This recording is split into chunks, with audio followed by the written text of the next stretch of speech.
Ladies and gentlemen, it is your Tuesday, December 16th, 2025. This is episode 1 of the Near Fall Podcast, where we talk about John Cena's entire retirement run.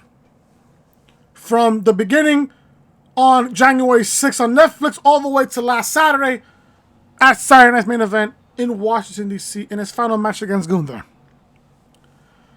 Cena, in my honest opinion, he's one of the all-time greats. I said it on my Raw review that he is in my top 5. I said Flair, Undertaker, Shawn Michaels, Bret the Hitman Hart, and a toss-up between Triple H, Stone Cold Steve Austin, and John Cena. I got emotional during Cena's final entrance on Saturday. And it started to really hit me because this is the last time we're going to see Cena wrestle ever in a WWE ring. I'm sure Cena will be an incredible ambassador for World Wrestling Entertainment. He's still a big name in the wrestling business, still is to this very day. But John Cena announced his retirement on July 6, 2024 at the Scotiabank Arena in Toronto, Ontario, Canada. He said that he announced his official retirement from World Wrestling Entertainment, beginning a year-long farewell tour ending in December 2025, acknowledging the fact that his body was screaming to close the chapter. His plan was to wrestle about 30 to 40 dates throughout the end of 2025, which he did. He did exactly about 36 dates. And his final match would take place in December 2025, completing his farewell tour. Now, when we got to the first Raw episode on Netflix back on January 6th, nobody knew then when would Cena wrestle his final match, the date, and the location. No one knew. People were trying to predict on when it would happen, but a report got out there saying that it would be on December 13th, 2025 at the Capital One Arena in Washington, D.C. John has been very blessed to have a 23-year career. You know, I can literally go down his resume from here, folks. I mean, it's just there. He's a 17-time world champion, multi-time U.S. champion, multi-time tag team champion, former Intercontinental champion, so that makes him a Grand Slam champion, 2-time Royal Rumble winner, and a Money in the Bank winner. He won the Money in the Bank back in 2012. He was the first person to cash in Money in the Bank and fail a cash in. He was the first ever superstar to do so. When I found out that Cena was going to retire, I was watching Money in the Bank 2024, last year in Toronto. And it came out of nowhere that Cena was going to retire. Now, he did have a shirt that said the last time is now. So everybody didn't really put it into thought that what that meant. Until Cena cut a promo and said that 2025 will be his final year competing in a WWE ring. Honestly, the way that they booked his entire retirement tour from the beginning of January to last Saturday at Saturday Night's Main Event, if I was to grade it, I would grade it a C. At least a C+. And I'll tell you why. Many people will sit there and give it at least a B. Everybody else will at least give it at least maybe a higher grade than a B. I would give it a C. It had its bright moments. It had its head-scratching moments. Sure. We found out from Chris Van Vliet on his show, on his interview with Cena, that he wanted to do over 220 dates. But he only got 36. Triple H and World Wrestling Entertainment only needed him for 36 of those dates. If they would have gotten more dates for John Cena, I think the retirement tour would have been a lot better if he gotten more dates. So, we first see John on January 6th at the Intuit Dome in Los Angeles on the first Raw of Netflix. He was there, cut a promo. He announced that he was going to be at the Royal Rumble. And everyone was happy about that. Okay, Cena was going to be at the Rumble. That's fine. He's going to be in Indianapolis for the Royal Rumble match. A lot of people predicted Cena was going to win the Royal Rumble. And it would have been a predictable choice because, yeah, sure, he's going in his final year. But nobody knew the plans for Cena going into WrestleMania. So, we get to the Rumble. I don't think we saw Cena from January 6th going into the Rumble. There was no other dates in between. So we see Cena at the Royal Rumble. I believe he drew, I believe number 23 or number 24 in the Rumble. And he was in the Final Four. Only to be eliminated by Jey Uso. He was the runner-up. And Jey Uso was the front-runner. So Cena loses his opportunity at 17 at WrestleMania. He lost in the Royal Rumble. So from there he goes on a press conference and says that he will be in the Elimination Chamber PLE. He will be in the match, which will be his final Elimination Chamber in Toronto at Rogers Center. And that will be his final opportunity to try to win number 17 at WrestleMania. So Jey Uso won the Royal Rumble. He picked Gunther. So we got Jey Uso and Gunther announced for WrestleMania. So the winner of the men's Elimination Chamber will go after Cody Rhodes and the WWE Championship at WrestleMania. John Cena was in that chamber match. CM Punk was in that chamber match. Seth Rollins, Logan Paul, Drew McIntyre, and Damian Priest. That men's chamber was so good. Was really, really good. Especially the ending.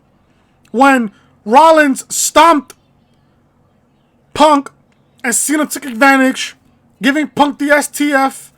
Punk faded away and Cena won the match. Meanwhile, you saw Rollins in the outside of the structure telling Punk to die, die, die. Cena wins the chamber. He'll face Cody Rhodes at WrestleMania for the WWE Championship. And then from there, a moment happened after that match that no one saw coming. That nobody saw coming there. So Cody Rhodes comes out, greets Cena. Then out of nowhere, Travis Scott comes out, and then The Rock comes out. With the whole, Cody, I want your soul shtick that Cody and Rock was doing on Friday Night SmackDown before the Chamber PLE. So Cody tells Rock to go fuck himself. Rock tells Cody, I want you to be my champion. I want your soul. Cody tells Rock, go fuck himself. Cody greets Cena, shakes his hand, hugs him. And then Rock gives Cena a look. Cena gives Rock this blank stare. And The Rock does the throw slash. Blows to his hand. And Cena turns heel. Cena did the unthinkable that no one saw coming. John Cena turned heel at the Elimination Chamber pay-per-view. Or should I say PLE. They did it for the moment. What John Cena told Chris Van Vliet. They only did it for the moment. There was no plans to turn John Cena heel. When I heard John Cena tell Chris Van Vliet that, it kind of pissed me off because how can you do something for the moment only to have no plan for it? They only did it for the moment. How can you plan something like that and not have a follow-up for that? So Cena turns heel. He does the unthinkable, turns heel. And social media was in a frenzy that John Cena turned heel. I did not expect that, to be honest with you. Yeah, it was a great moment, sure. But if I had to pen to this whole entire John Cena retirement tour, If you was going to turn John Cena heel, I would have done it at WrestleMania. Just like how you did Stone Cold. How Austin turned heel at WrestleMania 17 where he was wrestling The Rock for the WWF Championship in Houston, in the Astrodome. They had Austin pair up with Vince McMahon. A guy that Austin was tearing apart during the Attitude Era. And Vince made Austin's life a complete living hell. Only for Austin to team up with McMahon? That didn't make sense to me. Again, it was a head-scratching moment. So Cena was a part of the Europe tour, of the European tour. They went to Brussels. The fact that John Cena didn't make an appearance at Madison Square Garden. You remember that? When they made that first Raw at Madison Square Garden back in March. I think I covered that show. I did cover that show. I did. I said it then when I covered that show that I couldn't believe that they didn't feature John Cena on this show at Madison Square Garden. Turns out, much more later, on the retirement tour, that Raw was coming back to the Garden in November. So I'm like, all right, maybe they'll have Cena appear at that show in November, knowing that it'll be his final time at Madison Square Garden. And they didn't want to spoil this one in March with Cena coming to the Garden. Instead, save that for November. So I kind of get that. Cena went to Brussels. He cut that promo. It was a great promo, don't get me wrong. They had a couple back and forths with Cena and Cody. It was fine. And then we get to WrestleMania. The hype was there for The Rock to show up and cost Cody Rhodes the WWE Championship. And I said it then. When I was covering Raw at that Brussels show. I said it then. You turn Cena heel, it's almost as if you have to give him number 17. Which they did. It would have been a major, major flop if you had John Cena turn heel only for him to lose the WWE Championship opportunity against Cody Rhodes at WrestleMania. It wouldn't have made sense for Cena to not win 17 at WrestleMania. So we get the match with Cody and Cena at WrestleMania. The match was absolutely terrible. I thought WrestleMania 9 had one of the worst main events. I thought WrestleMania 32 with Roman and Triple H was one of the most brutal main events of all time. I think Cena and Cody at WrestleMania 41 in Vegas took the cake of having the worst WrestleMania match main event of all time. I mean, Cody Rhodes having a bad match? Having a bad WrestleMania match? It just doesn't make sense. You had Travis Scott go out there. The Rock didn't even show up. Only Travis Scott helped Cena beat Cody to win 17.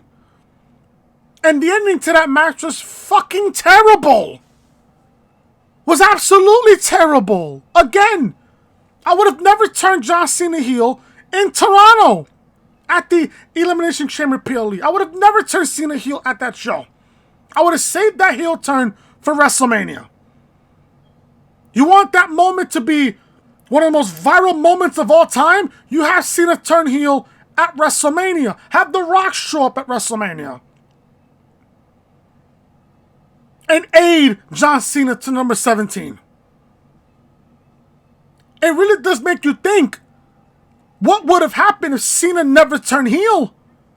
It really does make you think, would have been a much better retirement tour? Absolutely.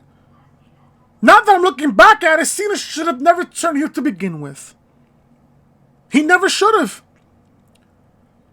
So Cena hits Cody with the championship belt after Cody just gives up at that point because he put the championship down because he didn't want to be the bad guy, and hits Cena with the championship.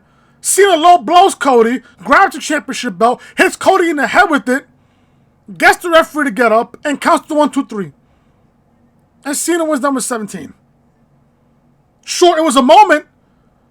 I would have never thought somebody would have broken Ric Flair's record, but they did it with Cena. They did it with John Cena. I don't mind Cena winning 17. I didn't mind it. It was just that how it played out. That's what I have a problem with. And again, to reiterate this, I would have never had Cena turn heel at the Elimination Chamber pay-per-view. I would have had him turn heel at WrestleMania. So Cena wins number 17. His first feud is against Randy Orton. The feud was great. It wasn't that bad. The promos, the back and forth promo between Cena and Orton was great.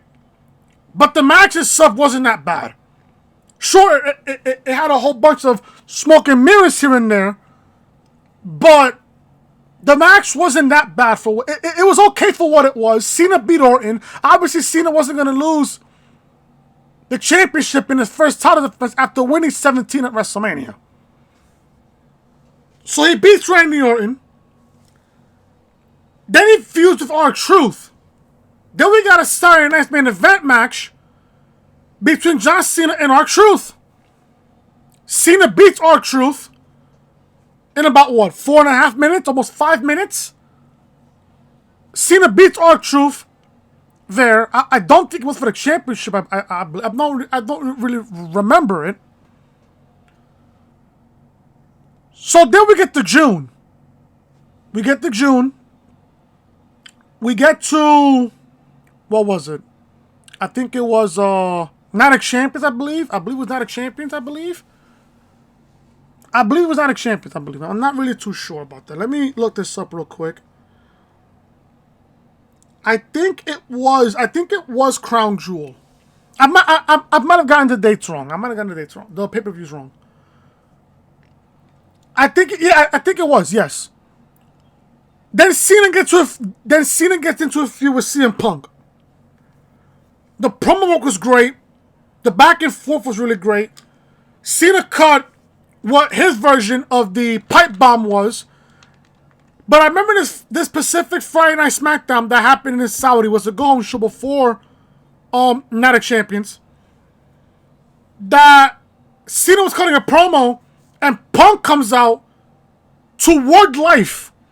And Punk comes out, with a backwards hat, dressing ridiculous like John Cena did back in the day with his Word Life gimmick. And it was really good. It was really good stuff. There was a promo that Cena cut, I believe, during the pipe bomb, that his version of the pipe bomb that he mentioned, Matt Cardona and Claudio Castagnoli and Nick Nemeth. It was so good. Again, Cena's heel turn had some, in my honest opinion, Cena's heel turn had some promise. It did. It was just a head scratching moment there for Cena turning heel because it was kind of awkward. Like, I felt like Cena's heel turn was kind of forced, if you ask me. That's just my opinion, though. Many people could sit there and say, oh, Cena had a great heel run. That's on you. That's your opinion, and I respect it. But Cena, before the match was made for Cena and Punk at Night of Champions, Cena told Punk that if you want a shot at the championship, you're going to have to go to Saudi Arabia. A place that you don't want to go. Otherwise, you're not getting a match. Now, Punk back then, when he was not in play with World Wrestling Entertainment, he said a lot of shit about World Wrestling Entertainment's collaboration with Saudi Arabia and how he said something about The Miz about sucking a blood-covering dick, a blood-covered dick, something like that, something along those words. And Punk also said that when it comes to a Saudi Arabia show, it's going to be a 4-night extravaganza. Punk got the match with Cena at Night of Champions. I thought the match was great. I thought the match was pretty good. They teased Rollins cash in. Punk ended up losing to Cena that night, and I thought it was a very, very good match. Actually pretty good. Then we get the Money in the Bank. The original plan for that Money in the Bank match was Cena, Logan Paul, and Travis Scott against Cody Rhodes and the Usos. Both Jimmy and Jey Uso. Logan Paul did say that on the Impulsive podcast. I believe it was with who was it with? I think it was with Nick Khan. I think it was with Nick Khan. I'm not too sure who was the guest, but Logan Paul did say that. I did watch the podcast. I didn't watch his podcast, by the way. I do. It's really good stuff. So instead of that 6-man tag, we got a tag team match, just a 2-on-2 tag. Logan Paul and John Cena against Jey Uso and Cody Rhodes. I thought the match was good for what it was. The simple fact that we got Logan Paul, who was a heel, by the way, was teaming up with John Cena, was really forcing the fact that, hey, Cena's a heel, and it put one of the most hated guys on the roster to team up with John Cena and Logan Paul. Now, I don't know what the hate is on Logan Paul. I think Logan Paul's great. I think he's great. Cut a good promo. He's really athletic. He's great in the ring. Why not have a teammate like that with Logan Paul and John Cena? Why not? We get Jey Uso and Cody Rhodes picking up the victory. I believe Cody pinned Cena, if I'm not mistaken. I think Cody did pin Cena, which in light of day meant that we was going to get another John Cena Cody Rhodes match down the road. Did I forget to mention that Rock never showed up during John Cena's entire heel turn run? Rock never showed up, not one bit. Not one bit. Which still bothers me to this very, very day. So Cody ends up winning King of the Ring. He beat Randy Orton in the finals to get the championship match against John Cena at SummerSlam. By the way, I do love that stipulation that the winner of the Queen and or King of the Ring gets a championship match at SummerSlam. I think they should do that for the foreseeable future. They did it the last 2 years. It should be keep on going from there. I think it's a great idea. So Cody won King of the Ring. Then we get Cody and Cena at SummerSlam. On the go-home show before SummerSlam, which was in the Prudential Center in Newark, New Jersey, which is called The Rock, they completely shattered Cena's heel run. They completely ended it with no explanation. Cody and Cena cut a promo on the night before their match at SummerSlam. Cena is back as a babyface. Cody wanted the real John Cena, and Cody got the real John Cena at SummerSlam. I can't believe they did that. I'm watching that SmackDown, I'm thinking to myself, wow, they really did that. They really negated the fact that Cena is a heel, and they said, you know what? Fuck that. The Rock isn't coming back anytime soon, so let's squash Cena's heel run and have him come back as a babyface. With that being said, it really makes you think, what would have happened if Cena never turned heel? Again, if Cena never turned heel, do I think this retirement tour would have been a whole lot better? Absolutely. I could imagine a John Cena CM Punk match with two babyfaces going at it against each other. Or a babyface John Cena versus a babyface Randy Orton at Backlash in St. Louis. It really makes you think about the creative aspect of WWE. Again, they did it for the moment. They turned John Cena heel for just the moment. And also, I forgot to mention this, Nick Khan needed The Rock to sell out an extra 8,000 tickets for the Elimination Chamber. When the Elimination Chamber, not only both matches, but the entire card sold itself. When it comes down to the end of 2025, the Elimination Chamber pay-per-view, PLE in Toronto, will go down as the best PLE of the entire year. It was that great of a show, which had a viral moment with John Cena turning heel. Again, they did it for the moment. They basically sold out John Cena for 8,000 extra tickets to sell for the Rogers Center in Toronto, where the Blue Jays play, who are, by the way, the defending American League champions.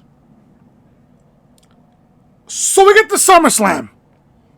We get the SummerSlam. The match that Cena and Cody did. The story that they told at SummerSlam and the match that they had at SummerSlam was so great. If you were to ask me right now, Chris, what was John Cena's best match of 2025? Was John Cena and Cody Rhodes at SummerSlam. It blew the match that they had at WrestleMania. It blew out of the water. Because that main event at WrestleMania left a bad taste in our mouth. They needed to redeem themselves at SummerSlam in New Jersey at MetLife Stadium. The match was so great. I wanted to see more. Cody beats Cena, regains the WWE Championship that he lost at WrestleMania. Cody Rhodes redeemed himself from WrestleMania. He wrote the wrong that happened at WrestleMania. Just how Cena wrote his wrong against The Rock at WrestleMania 29 in that same building at MetLife Stadium. Then we get the return of Brock Lesnar. Brock comes back. I think it was rumored, many people made the prediction that Brock was going to come back and have one match with Cena, which ended up happening at WrestlePalooza in September in Indianapolis, Indiana. Cena, I believe we never saw Cena. No, actually, we saw Cena, I believe, one time. Between SummerSlam and WrestlePalooza. I think we only saw him once. I think it was once or twice. I'm not too sure. Cena ended up having his final SmackDown appearance in Chicago when he answered Sami Zayn's U.S. Open Challenge, which I thought that matchup was great. I think it's in the top 5 or top 10 of John Cena's 2025 retirement run. That match with Sami was so great. Obviously, it got interrupted by Lesnar.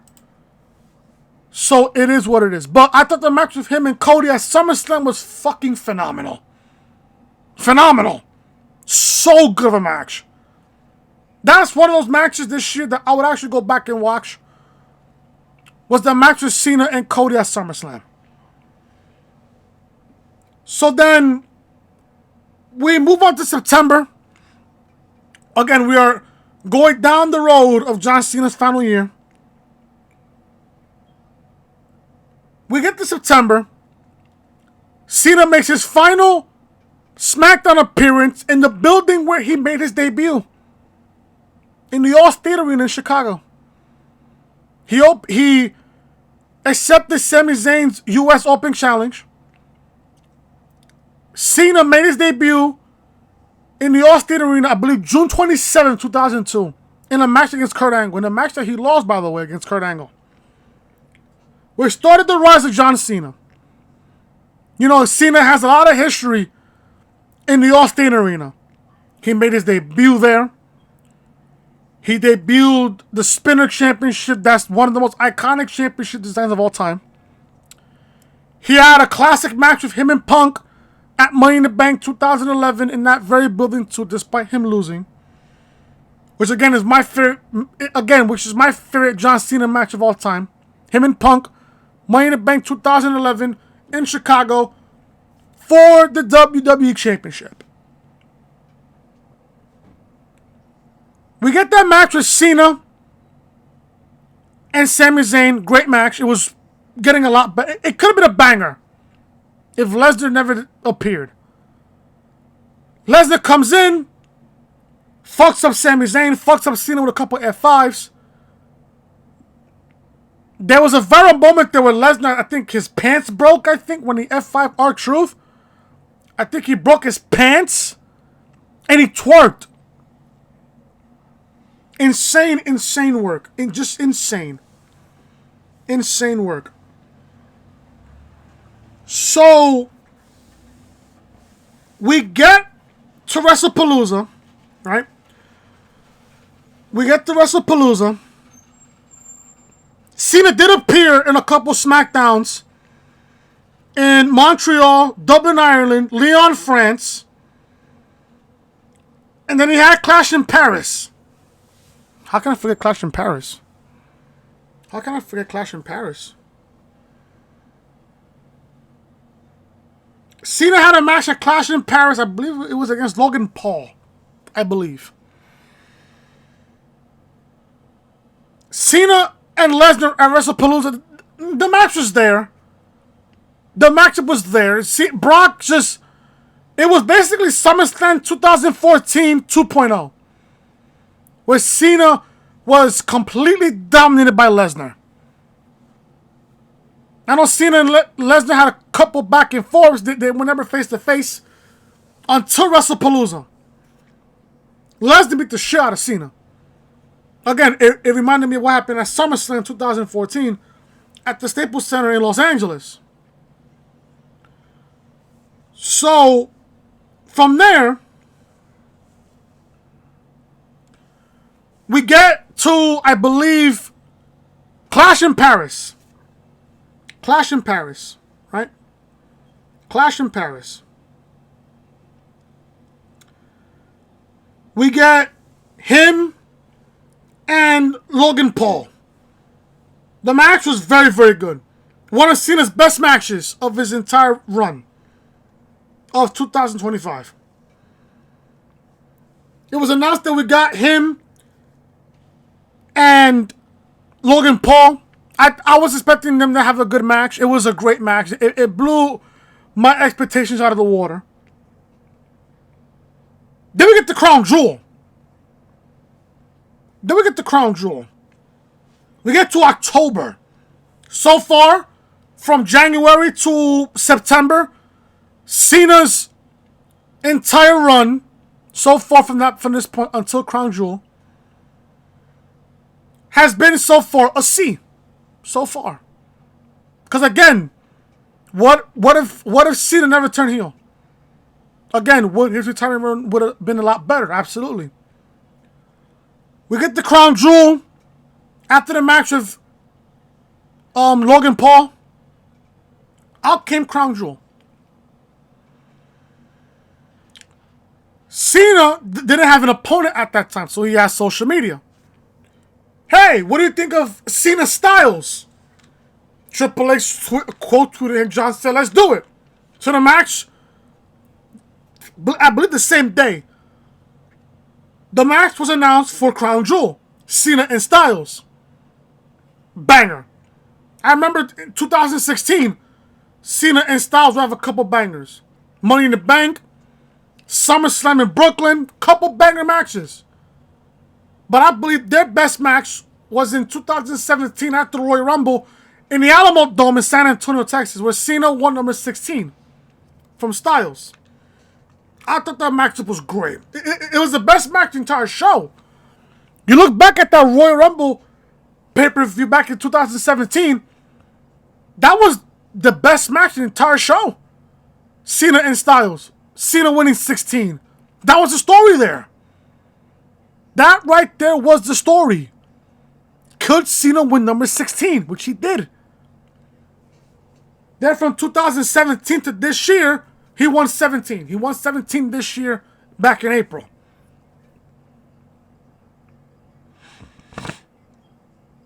So at that point on, Crown Jewel happened. Cena had 4 dates left. Including Crown Jewel, Cena had 5 dates left. Crown Jewel in Perth, Raw in Boston, Raw at MSG, Survivor Series, and Saturday Night's Main Event. So we were literally dwindling down. Cena already had his final SmackDown in Chicago. So we get the Crown Jewel in Perth with Cena and his Styles. That matchup was a banger. Number 2 best match of Cena's entire retirement tour. Cody at SummerSlam. Cena and Styles at Crown Jewel in Perth. It was a love letter to professional wrestling. And I absolutely loved that match. The second match, I would go back and watch John Cena when it comes to his retirement tour from this year. Cena and Cody and Cena and Styles. Phenomenal match. No pun intended, AJ Styles. Phenomenal match. So good.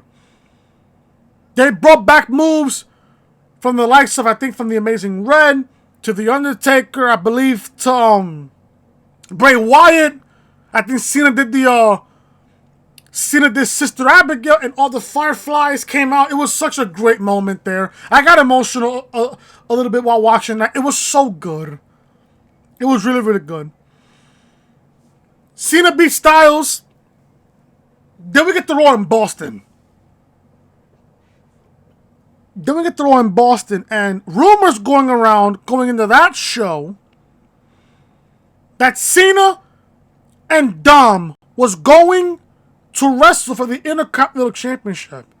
And I told myself they're really going to give John Cena the Grand Slam title in his hometown in Boston. We saw Raw. I saw Raw at my boy Kevin's house. And it happened. Cena beat Dominic Mysterio to win the Intercontinental Championship. Cena is officially a Grand Slam champion. Intercontinental champion, WWE champion, tag team champion, US champion. That's the four to become Grand Slam. A world title, a mid-card title, a tag team title, and a beginner's title. Cena became a Grand Slam champion before Sheamus did. Remember that story as to how we all wanted Sheamus to win the Intercontinental Championship at WrestleMania? I think it'll still happen, don't get me wrong. Maybe, hopefully, crossing my fingers in Vegas next year. But Cena winning the Intercontinental Championship in his final show in Boston. And many people were thinking, oh, it's only a matter of time before John loses that championship. Sure. Because after December 13th, he's done. He's finished after December 13th. He's done. So we get the Raw at Madison Square Garden. It was his final Raw appearance. The Garden, just like Boston's TD Garden, Cena has a lot of history in that building.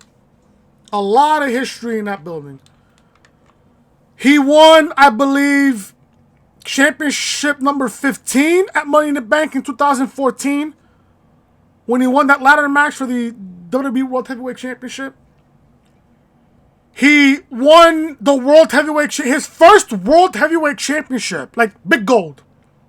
He won his first big gold World Heavyweight Championship against Chris Jericho at the 2008 Survivor Series in Boston. Cena won it there. So he has a lot of history in that building also. A lot of really good history in that building. He also had a SummerSlam match in that building in 2006 against Edge. Although Cena lost that match was very, very good. Because that was when that feud started to really intensify around that time at SummerSlam. Because Edge made an appearance to Wes Newberry and slapped John Cena's father. Remember that Raw? When Edge slapped John Cena's father? That's what made it really personal. And that's also one of my greatest feuds of all time. One of my all-time favorite feuds ever was Cena and Edge.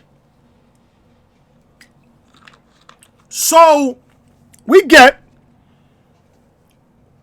to Raw at Madison Square Garden. Again, Cena has a lot of history in that building too.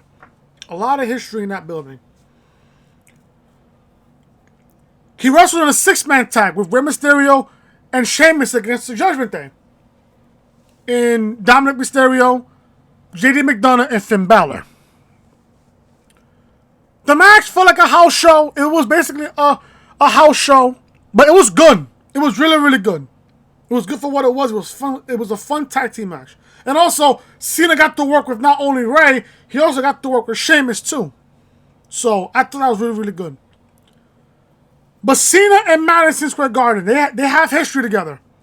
Cena's first WrestleMania was in that building. He won his first Royal Rumble in that building. He was in a tag team with The Undertaker in that building.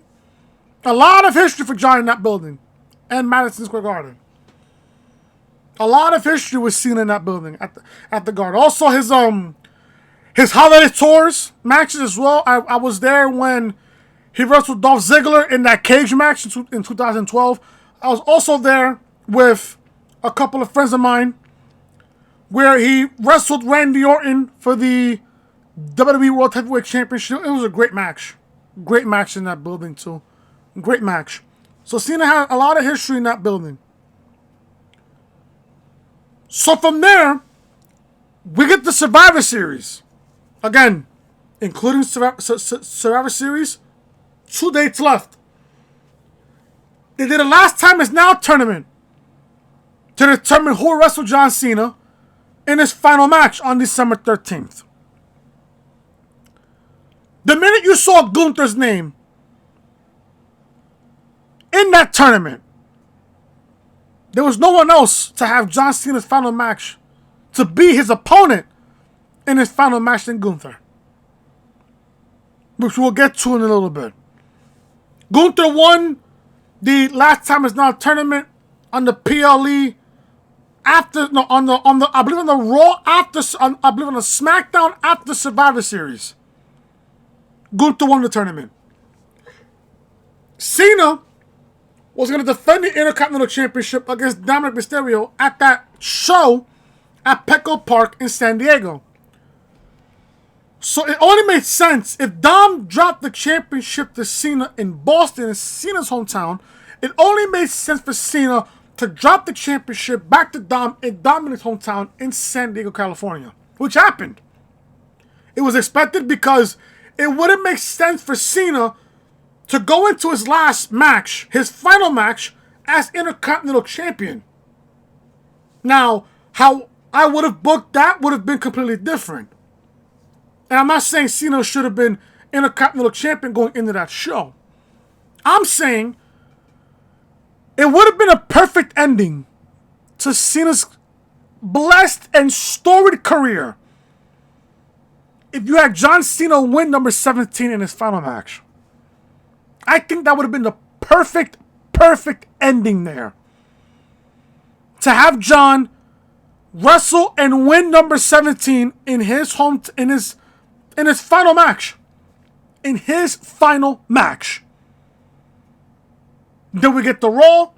Cena officially relinquishes the championship. Actually, after the show, after the sign of main event, I would have had Cena relinquish the championship, and then boom, that's it, he's done.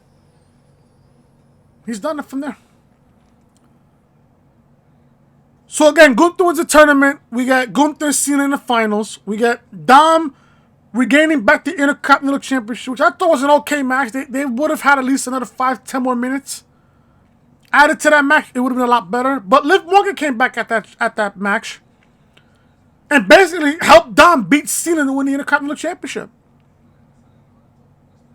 So at that point, I'm like, all right, it is what it is. Cena, I didn't expect Cena to go into his final match as Intercontinental Champion. It is what it is. Cena, they only gave Cena the Intercontinental Championship to say that Cena is a Grand Slam champion. Then we get to Cena's main event. We get to Cena's final match. It was an emotional day. Cena and Gunther had a classic match. I would put Cena and Gunther at number 3.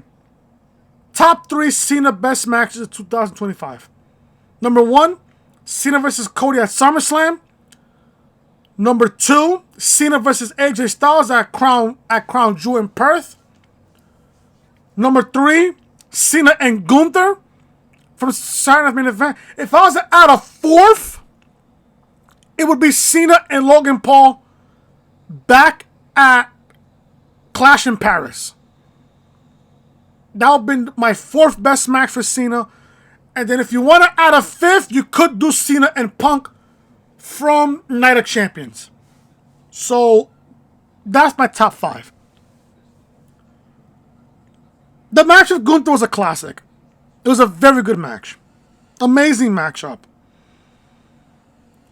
There was a lot of discourse after the match, especially with the result of the match. as to how Cena gave up and he tapped out to Gunther. A lot of people think that Triple H was the guy that wanted John Cena to tap out. But a lot of people thought that Triple H booked John Cena to tap out. And I said it on my Saturday Night's Main Event review, and I said it on Raw review just yesterday. You look at that part where Cena tapped out to Gunther. Cena had a smile on his face, and he tapped out. That right there should automatically tell you, the person that's watching this video, that should tell you right there that was all John Cena's call. I believe it was 100% John Cena's call to tap out to Gunther, and Triple H finalized it, as he should. No shit, because Triple H is the guy that finalizes everything when it comes to the matches here and there. I don't have a problem with Cena tapping out. Again, it came out of nowhere. I didn't expect it. But again, I understand why.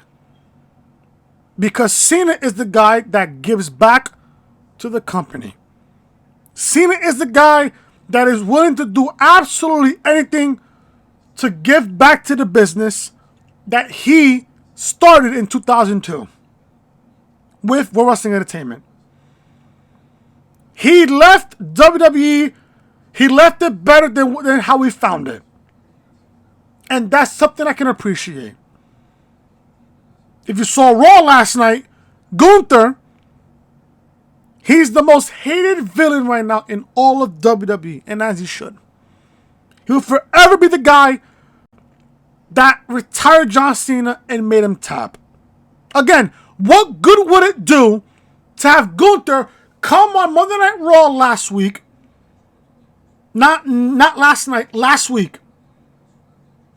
What good would it do to have Gunther come on Raw and say something that no other person has ever done, has ever said to John Cena in over 20 years? I'm going to make Cena suffer. I'm going to make Cena tap out. And that's exactly what Gunther did. That was the story coming into this match with Cena and Gunther.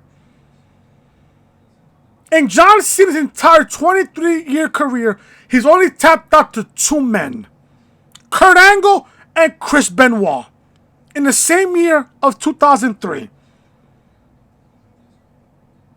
Think about that. Cena hasn't tapped out in a match in over 20 years. That is something to really not only reminisce, but that was really something to really think about. That's how great John is. The fact that he didn't tap out in over 20 years is insane to think about.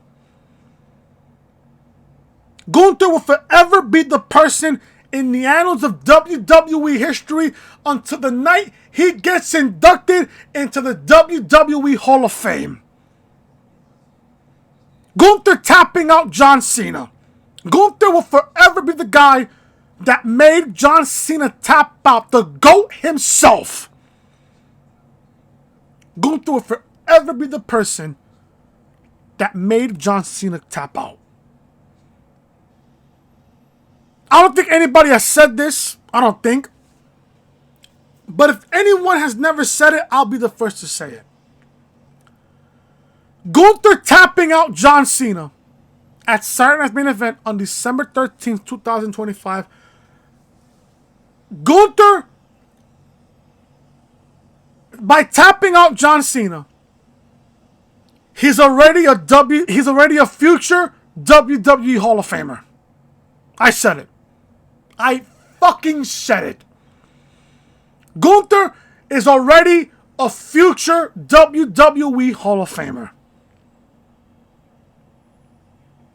After the match, Cena is just there telling people that I gave it my all.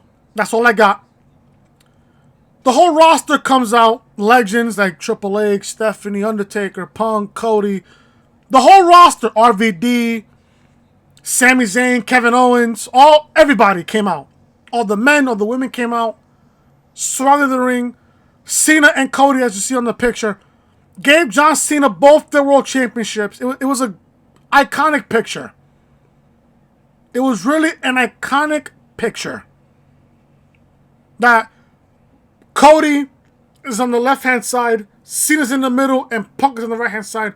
And they're both giving Cena their world championship. Same thing that they did for Hogan when Cena was WWE champion and Batista was world heavyweight champion. They gave both their championships to Hulk Hogan. And that was an iconic moment also for Hulk Hogan. Then Cena got a tribute video of all of his accomplishments when he was a little kid, holding a paper championship, to Cena working at OVW, then going up to SmackDown, winning his first U.S. title, winning his first world championship, and everything else, all of his accomplishments. And as that video happened, it was a picture-in-picture. Cena was looking at it, was looking at the video, and the video was being played on the other screen. While that was happening, I got emotional. I really did. I got emotional during his last entrance. It really started to hit me then a little bit. To this day, I still can't believe that John Cena's actually retired. I think Cena is a man of his word when he said that he was done after December 13th. I truly believe that. I truly, truly believe that. Cena, in my opinion, he's one of the all-time greats. He really is. After the video finished, Cena took off his sneakers, took off his armband, took off his wristbands. He kissed the ring, he kissed the mat, exited the ring, gave everybody standing, what was it? Cena was walking down the aisle, walking up the aisleway. He gave everybody high fives, turned around, looked at the camera, looked at Stu, and he said, "It's been an honor of serving you guys for all these years. Thank you." And then John walked out into the sunset. John Cena, folks, is officially retired from WWE. It hasn't hit me yet. Again, I am sad. But it's a happy sad because, I'm so happy for John. All of his accomplishments, everything. We all got to watch him grow. We all did. We all got to watch him grow. From the SmackDown that he debuted in Chicago in June of 2002 to now. Basically, he was there for us. If you're a 90s kid, like I am, he was there for you from elementary school, going all the way to high school, and going into college. He told you to never give up. Rise above hate. I just can't believe that John is actually retired. Like, it hit me when Flair retired. It hit me when Shawn retired. It hit me when The Undertaker retired. But then again, Taker never really got a farewell tour because he retired during the pandemic. Shawn also never really got a farewell tour. He never got a retirement run. He never did. Flair had a mini retirement run because his final match happened at WrestleMania against Shawn. That, I think, is Flair's real final match. If there's one person that I think that could have worked out with having a retirement tour, it's The Undertaker. Austin never got a farewell tour. Rock never really got... Rock is really not retired yet. Angle never really got a retirement run. He never did. Bret never did, in my honest opinion. You look at all the greats that never got a retirement run. that never got a retirement tour like the way John did. Taker never did. Flair never did. Shawn never did. Bret never did. Austin never did. Angle never did. What I consider Kane as an all-time great, sure, I can consider Kane there. Hogan also, if you want to think about Hogan. Hogan never really got a retirement run. He never did. It's crazy to sit there and think that all those legends and all those names that I mentioned never really got a fair retirement run that the way John Cena did. And that's crazy to think.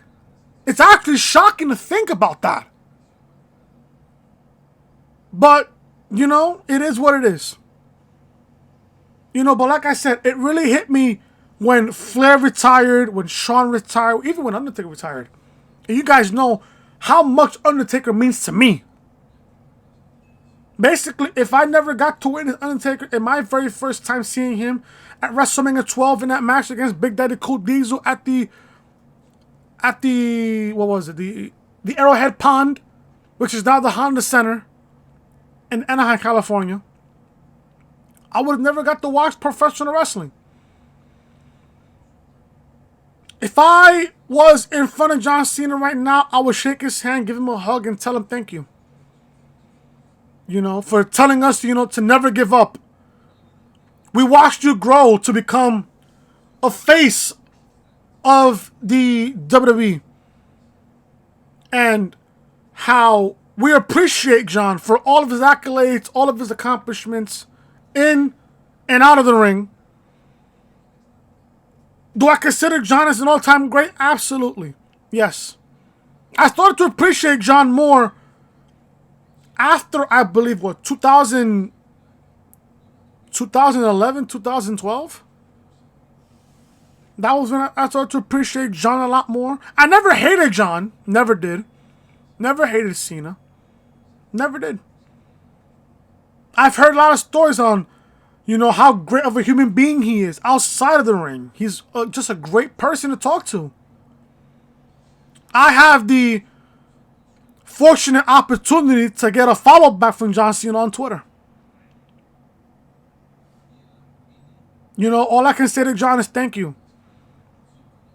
You know, he's one of the all-time greats. He's had a lot of great matches, classic matches, that I will never forget. And I honestly hope that John not only enjoys his retirement, but I know for a fact he's going to kill it as an ambassador for WWE. Because John, to this day, he's still a big name. Not only in his company, but in his business. You know, Cena got compared to Hogan and Austin. Those are the three faces right there of World Wrestling Entertainment. Hogan, Austin, and Cena. And if you want to add a fourth, you could put Shawn or Bret. Those two you could also mention. Is Cena in my Mount Rushmore? No, he's not.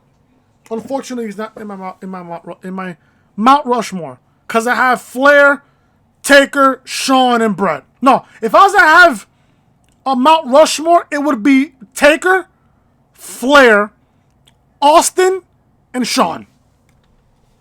That's my Mount Rushmore of WWE. So, you know, I love John. Again, I cannot... There's not enough words to tell John how much I appreciate him and how much he will be missed inside the ring for World Wrestling Entertainment. So, you know, I'm happy for John. He's, you know, he's very blessed to have the career that he's had. And in my honest opinion, there will never be another John Cena. So, that's just my honest opinion there. I don't think there will ever be another John Cena.